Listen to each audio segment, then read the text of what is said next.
ఇట్లా మీకు సంభవించిన దాన్ని ఆలోచన చేసుకోండి. ఒకప్పుడు మీకు మందిరం లేదు, దేవుని ప్రత్యక్షత లేదు, దేవుని ప్రార్థన లేదు. లేనప్పుడు మీ బ్రతుకులు ఎవరో తెలుసా? నాట నుండి ఒకడు 20 కుప్పలు కంకులు వేయగా 10 కుప్పల ధాన్యమే తేలింది. Praise the Lord. చెప్పండి అందరు గట్టిగా హల్లెలూయా.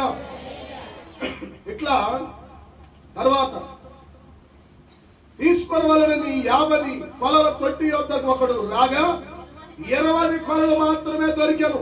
తెగులతోను కాటికతోను వడగండ్లతోను మీ కష్టార్జితమంతటిని నేను నాశనము చేసి ఉన్నాను. Praise the lord.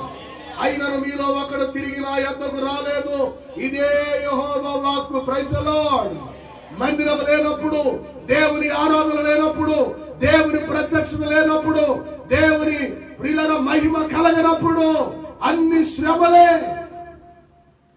చాలా మంది మన వర్షాల్లో పంటలన్నీ కొట్టుకుపోయింది. ప్రియమైన దేవుని బిడ్డలారా, అల్లాడిపోయాం. భయంకరమైన పరిస్థితులు గుండా వెళ్ళాం. ప్రియమైన దేవుని బిడ్డలారా, దేవుడు అంటున్నాడు, ఏ స్థలాల్లో మందిరం ఉంటుందో, ఏ స్థలాల్లో నిత్యము దేవునికి ఆరాధన జరుగుతుందో ఆ స్థలంలోనికి దేవుడు దిగి వస్తాడు. ఆ స్థలాన్ని, ఆ ప్రాంతాన్ని, ఆ ప్రజలను బహుగా దేవుడు ఆశీర్వదిస్తాడు. Praise the Lord. హల్లెలూయా. ఆయన నామాన్ని గణపరుచుకునేటువంటి స్థలం, ఆయన ఎవరైతే గణపరుస్తాడో వాళ్ళని దేవుడు ఏం చేస్తాడు? గణపరిచేటువంటి దేవుడు. ఎప్పుడైతే మందిరాన్ని వారు దేవుని నామాన్ని బట్టి కట్టడం ప్రారంభించాడో, ఇక్కడ చూద్దాం పిల్లలు, ముగిస్తున్నాడు. 19వ వచనం చదువుదాం. 18, 19 వచనం.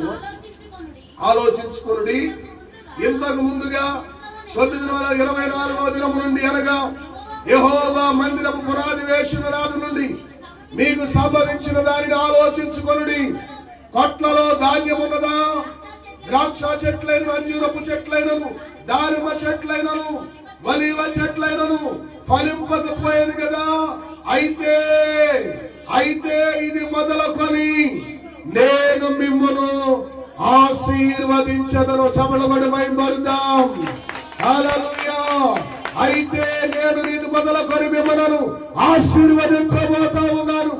మందిరము లేనప్పుడు వాళ్ళ జీవితంలో శాపం, కరువు, తెగులు. ప్రియమైన దేవుని బిడ్డలారా, ఎప్పుడైతే మందిరాన్ని కట్టడం ప్రారంభించారో ఇది మొదలుకొని నేను మిమ్మలను ఆశీర్వదిస్తాను. ఈ స్థలం చోట ఎవరైతే మందిరంలో నివాసం ఉంటారో, ఎవరైతే స్థలంలో దేవుని ఆరాధిస్తారో, దైవజనుని, ఈ కుటుంబాన్ని, పరిచర్లు దేవుడు నిండుగా ఆశీర్వదించబోతా ఉన్నాడు. ఆమేన్. హల్లెలూయా. హల్లెలూయా. ఆఖరికి ఒక మాట, 2వ దినవృత్తాంతాల గ్రంథం 31వ అధ్యాయం 10వ వచనం. 2వ దినవృత్తాంతాల గ్రంథం 31:10. యెహోవా మందిరములోనికి జనులు కానుకలు తెచ్చుట మొదలు పెట్టినప్పటి నుంచి మేము సమృద్ధిగా భోంచేస్తున్నాం. చేసినను చాలా మిగిలిపోతుంది. 7వది ఏంటది? ఇప్పుడు మిగిలిపోయే అనుభవాలు ఉన్నాయి మందిరంలో. Praise the Lord. చెప్పండి అందరు గట్టిగా. ఒకప్పుడు నా తండ్రి వ్యవసాయదారుడు. 40-50 ఎకరాలు వ్యవసాయం చేసేవాళ్ళం. 2 ఎడ్ల బండ్లు ఆ రోజుల్లోనే ఒక రైతుల కుటుంబంలాగా మేము జీవించాం. ప్రియమైన దేవుని బిడ్డలారా, ప్రైజ్ ది లార్డ్. దేవుడు ఎరగనటువంటి శాపగ్రస్తమైన దినాలు, దేవునికి ఇవ్వలేనటువంటి పరిస్థితులు, బాగా విస్తారంగా పండేది పంట, కానీ అది ఇంటికి వచ్చేది కాదు.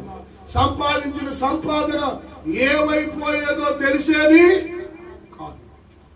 మా తండ్రి తరం ముగించిన తర్వాత పిల్లరా, అచ్చంగా ఒక 40 సెంట్లు ఉంటే ఆ 40 సెంట్లలో పండిన వడ్లన్నీ మా తమ్ముళ్ళకి అన్ని ఇచ్చేసి నేను వచ్చేసిన తర్వాత నేను ఒకటే చెప్పాను, దేవుడు మీకు ఇచ్చినటువంటి దీంట్లో ఒక్క బస్తా కూడా మీరు అనుభవించకుండా మొత్తం దేవుని మందిరానికి ఇచ్చేయండి. దేవునికి స్తోత్రం కలుగునుగా.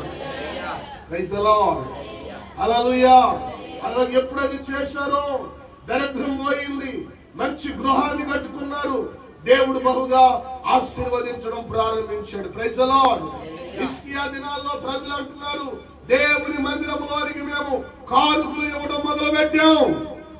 ఒక చాలా మంది పిసినారితనం చేస్తారు, కొనుక్కుంటేస్తారు, సనుక్కుంటేస్తారు.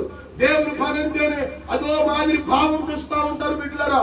దాని రుచి ఎరిగినటువంటి దేవుని వాక్యంలో రాయబడినటువంటి మాట, మేము దేవుని మందిరంలోనికి కానుకలు తేవడం మొదలుపెట్టిన దాని నుండి మేమేం చేస్తున్నాం? సమృద్ధిగా భోంచేస్తున్నాం. చేసినప్పుడు ఇంకా మాకేమైపోతుంది? ఏడోది మిగిలిపోయిన అనుభవం. కీర్తనకారుడు దావీదు అంటాడు, వారి ధాన్య ద్రాక్షారసం విస్తరించిన నాటి సంతోషము కంటే అధికమైన సంతోషం నీవు నా హృదయంలో పుట్టించావు. Praise the lord. 7 విషయాలు జ్ఞాపకం చేసుకున్నాం బిడ్డలారా. మందిరములో మేలుంది, మందిరములో ఆనందం ఉంది, మందిరములో ధన్యతలు ఉన్నాయి, మందిరములో ఆయుష్ ఉంది, మందిరములో ఆశీర్వాదం ఉంది, మందిరములో ఏముంది చెప్పండి అప్పుడు? సమృద్ధి, సమృద్ధి, సమృద్ధి, సమృద్ధి. Praise the Lord. చెప్పండి అందరు గట్టిగా హల్లెలూయా. ఆయన మందిరంలో ఎవరైతే నివాసం ఉంటారో, ఆయన మందిరం కొరకు ఎవరైతే సహకరిస్తారో, పౌలు గారు అంటాడు, నా సువార్త పనిలో సేవను సహకరించినటువంటి అకుల, ప్రిస్కిల్లాను, క్లెమింత్ వీళ్ళందరి పేర్లు జీవ గ్రంథంలో రాయబడ్డాయి అంటాడు బిడ్డ. Praise the lord. ఏమైపోయిన వాళ్ళ పేర్లు? జీవ గ్రంథంలో. ఆయన సేవలో, ఆయన పరిచయంలో దైవజనుడికి ఎవరైతే సహకారులు ఉన్నారో వారి పేర్లన్నీ దేవుని గ్రంథంలో రాయబడ్డాయి. ప్రేమ దేవుని బిడ్డ. ఈ 7 విషయాల చేత తమ్ముడు ఏలియాని, ఈ పరిచర్ను, ఈ మందిరాన్ని, ఇక్కడికి వచ్చిన సేవకులు వారి పరిచర్ను, మనందరినీ కూడా అట్టి మేలు చేత